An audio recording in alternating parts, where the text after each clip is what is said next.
Hello everyone. Before the video starts, it is about 2 in the morning. I'm about to finish this video, but I wanted to do a little, thing at the beginning of the video asking you guys a quick favor. Leave some questions down below for a Q&A because I really want to do a Q&A, because lots of new subscribers and fame rolling in lately. Let's get to know each other. Leave some questions down below if you want to be featured.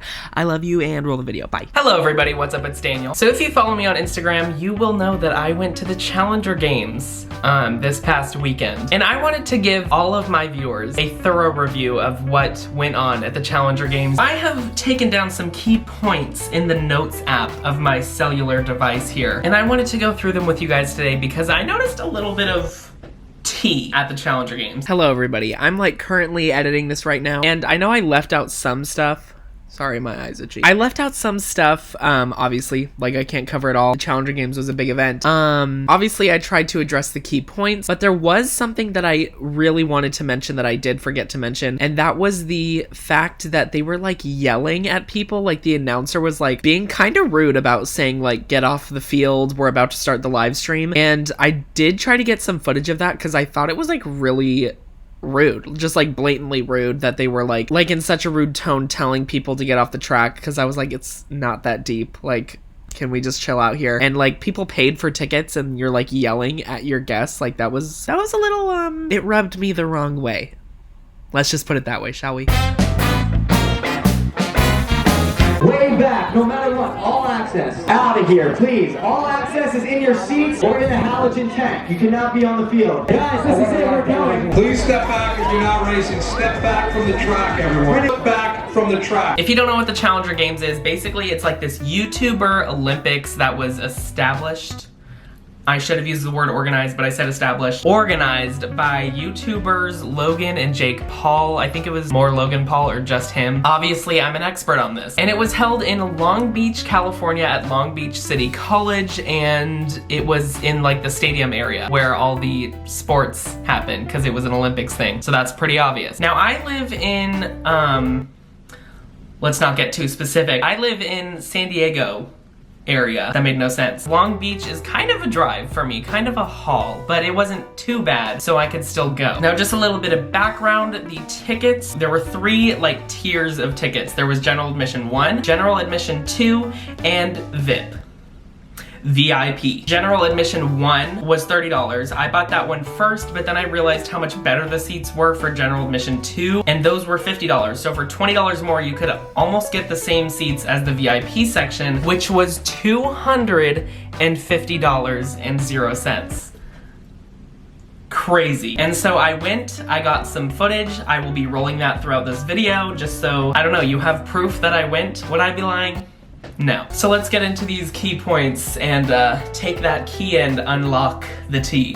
That was great. The first thing I noticed, security was very good. So there's a pro on this. When we first arrived, we found 5 police cruisers near the college, and at first I thought they were on an incident or something, because I really did not expect to see that kind of security. They were legit Long Beach police department officers right by the stadium, and when we left they were still there. So I believe they were stationed there for the event. I don't know if it was because Logan Paul is kind of controversial, but that wouldn't be a bad reason to hang out there. I don't know if they only did this because someone from Logan's team or something got into contact with them and requested their presence at the event, but they were outside on the public street. So I don't believe there were any actual uniformed police officers within the grounds of the college. But security was really good. The whole, it's a school, so it was all fenced in. I take that back, because all schools aren't fenced in, but there was a big fence around the whole property. I believe it was all secured. The police officers were right by the entrances to the parking, so that was really good. And they had security, they had metal detectors, and they had a wand. They wanded me because I think my belt set off the metal thing that you walk through. So it beeped, and then I was what do I have? Sometimes my lens cleaners for my glasses set off, it set off one at the airport before, and I was like that's not even, like I'm not rubbing my glasses with metal. But I did notice that they did have both the walk-through metal detectors and the wands so they can specifically check what would have set off the machine. And each person that went in got a wristband, which was more to designate you to a certain seating area based on the 3 tiers of tickets. But I think that made it more secure knowing that anyone who had a wristband kind of belonged there and went through security. And in this day and age, it is really important to feel secure at an event like this. So that was great. It was fantastic. Parking was another situation. The parking, in my own words in my notes app, was weird and overpriced. There were 2 tiers for the parking like levels. I don't know. There was general and then VIP. General was $10, which is what Jasmine and I did. If you didn't know, I went with my friend Jasmine. She's amazing. And VIP parking was $25. Now here's the little thing. I don't know if they're gonna do another one of these Challenger games. They said this was the first annual one, so I'm assuming there will be more in the future each year. So if you're planning on going to the Challenger games next year, if you're watching this in 2020, hi. I'm 20 now. That's really old. The VIP parking lot is where all of the YouTubers park. We went and we were hanging out there afterwards to try to get a picture with people, but I did feel a little bit weird not having the VIP and then still trying to get a picture with certain YouTubers because VIP, there was like a meet and greet included with Logan and Jake. So I kind of felt like I was invading privacy of the YouTubers when we were waiting to get a picture with them. So we ultimately left, but the VIP and general admission parking were like the same exact distance from the actual stadium, like the entrance. So I don't know why you would pay for VIP unless you wanted to get closer to the vehicles of the YouTubers, which is honestly a little bit weird because I wouldn't want somebody like staring into the windows of my car. I just think that's kind of weird. And like, I think it would seem almost a little bit stalkerish if like somebody was hanging out in their car waiting for a YouTuber to come next to their car and get into their vehicle to drive away because clearly they're trying to get out of there. Yeah, so it almost seems like the VIP was only meant for getting closer to the YouTubers, which is weird.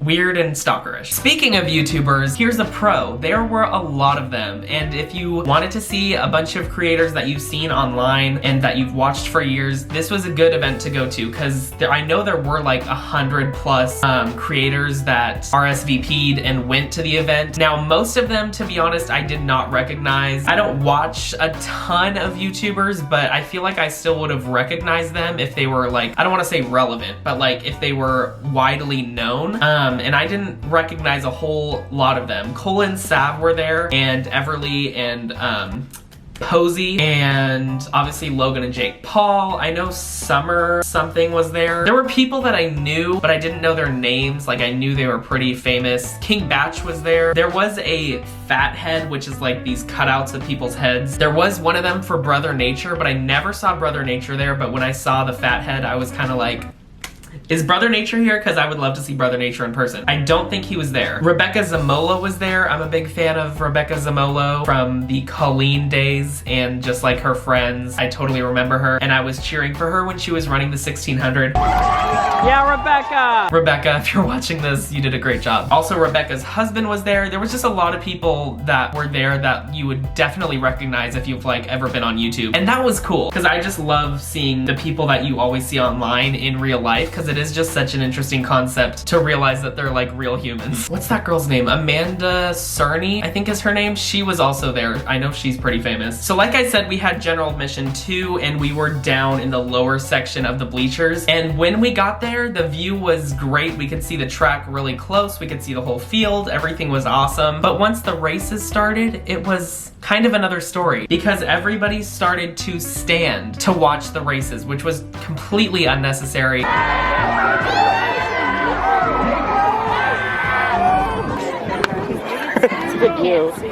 And that meant that like everybody else had to stand if they wanted to actually watch it, because then if you sat, people were just standing in front of you and you couldn't see anything. And people were like, they started to stand at different times, so it was just really weird. The moral of the story basically is if everyone would have just sat the whole time and like not caused a problem, it wouldn't have been a problem. Another thing that was kind of weird was the location. I don't know if Long Beach City College was like the only school they got to respond and say yes to their event, but it was kind of an odd, like I don't know why they would have chosen Long Beach. I think both of the Paul brothers live in LA, so I don't know, like, was that really the closest school that would have said yes to this event? Maybe it was more convenient to a lot of the guests that were attending, but I thought it was just a little bit weird that it was held in Long Beach. It seems a little bit far away from LA, and the whole like area, there was like nothing around. I had never been to Long Beach, and there were a lot of houses around, and you had to drive a little bit to get to a restaurant or something. And I feel like with events such as like VidCon and stuff like that, like it's all near like hotels and all that stuff, and I know this wasn't like a multi-day event. I just thought the location was a little bit odd, but like